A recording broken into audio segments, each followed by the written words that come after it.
Assalamualaikum warahmatullahi wabarakatuh, sahabat dokter sapi. Pagi ini kita akan praktek pembuatan konsentrat. Ini bahan-bahannya, sahabat semuanya. Monggo kita lanjutkan.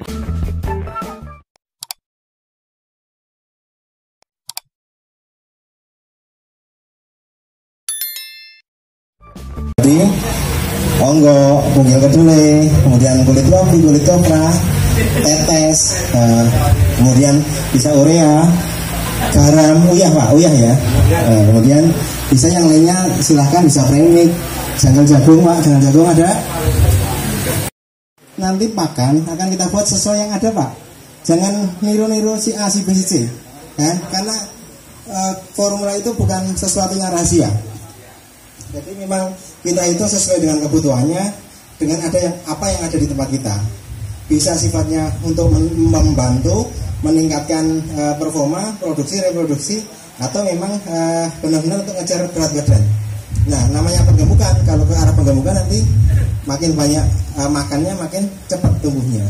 Tentu dengan kualitasnya. Nah, ini kita sudah yang di sekitar kita ada tadi sudah halus.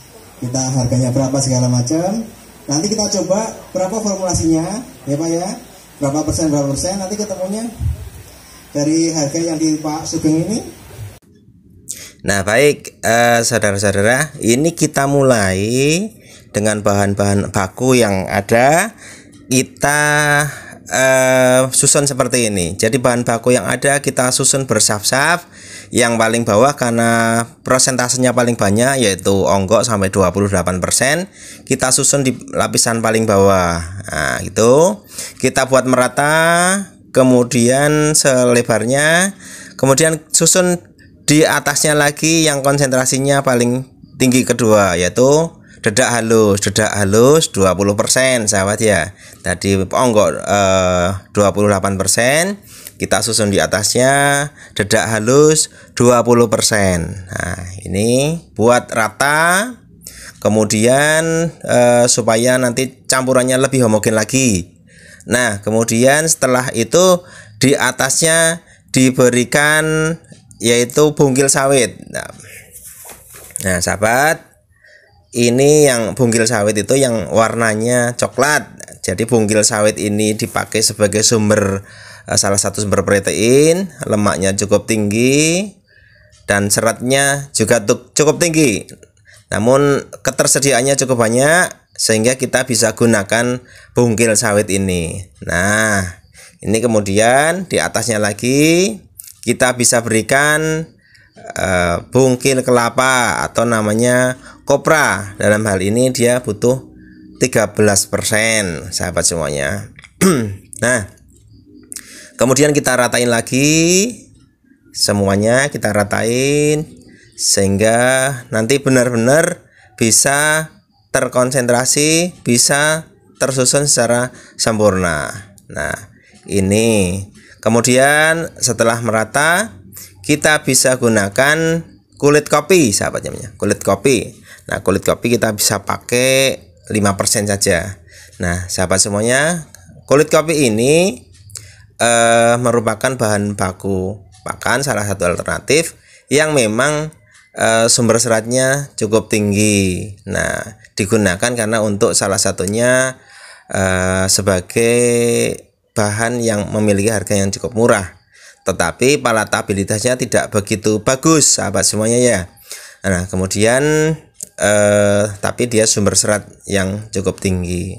Nah, tadi kita sudah campurkan juga adalah bungkil kedelai. Nah, bungkil kedelai ini kita berikan karena dia cukup mahal sebagai sumber protein. Proteinnya cukup tinggi ya guys ya, 44% dia proteinnya, kandungan proteinnya, sehingga kita bisa gunakan di dalam formula ini. Kita gunakan 7% bungkil kedelai atau soya bean meal, SBM orang bilang banyak.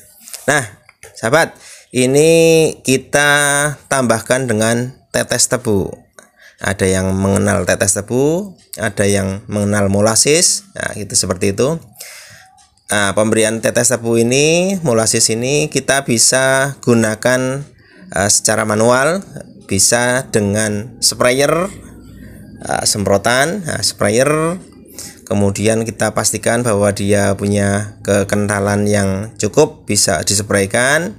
Nah, ini cara pencampurannya seperti ini, atau bisa dengan cangkul ya sahabat. Nah, sebenarnya kalau kita tidak punya mixer bisa pakai manual seperti ini, atau bisa menggunakan molen. Nah, tapi dilihat kapasitasnya berapa. Dalam hal ini pencampurannya 200 kilo atau 2 kintal. Nah, campurannya seperti ini. Nah, kalau kita belum siap dengan sprayer atau dengan gembor untuk penyiraman tanaman, molasses ini kita bisa gunakan seperti ini. Ini ember yang kita lubangin dengan paku di bawahnya, sehingga bisa digunakan untuk menyemprotkan molasses.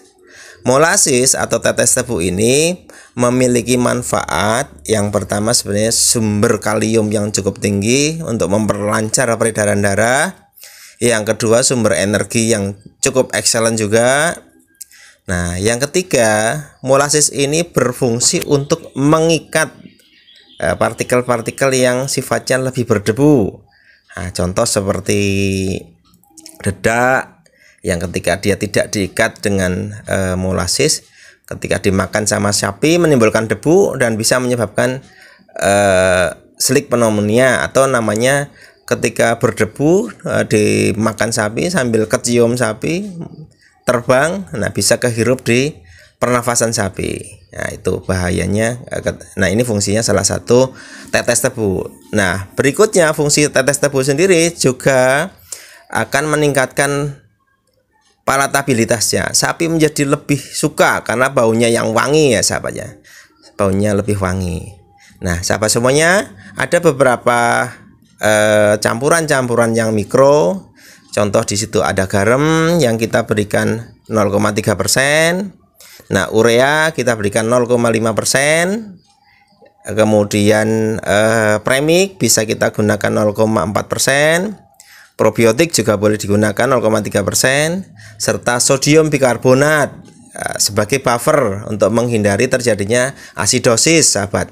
Nah, bahan-bahan yang kecil-kecil ini, urea, garam, premix, probiotik, atau dengan sodium bikarbonat, ini kita lakukan mixer di tempat yang kecil ya, contoh di micro mixer, mini mixer, atau bisa dengan ember kita campur bahan-bahan yang kecil ini. Ambil beberapa pembawa, bisa menggunakan pembawa ini, bisa menggunakan dedak contohnya, kita campur dulu di situ, karena unsur-unsur yang kecil ini ketika kita langsung tebarkan di volume lain yang begitu besar, nanti khawatirnya tidak merata, tidak homogen. Nah, contoh si urea ini sebagai sumber nitrogen ini benar-benar harus homogen, karena kalau tidak agak berbahaya, karena ketika kemakan dalam konsentrasi besar ini bisa menyebabkan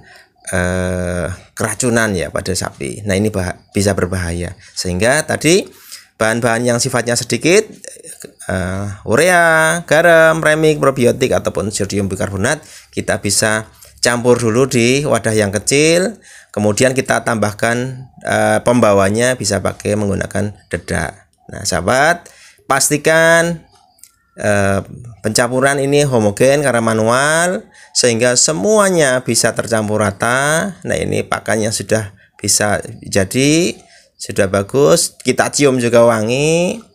Kemudian kita bisa lakukan packing. Nah, kita bisa lakukan packing, kita bisa langsung berikan ke sapinya. Nah, karena ada pencampuran tadi molasses sampai 7%, konsentrasinya cukup, ada kadar basahnya, mungkin 85% kadar bahan keringnya, sehingga pakan konsentrat ini bisa digunakan 3 hari ke depan. Sekian, semoga bermanfaat. Assalamualaikum warahmatullahi wabarakatuh.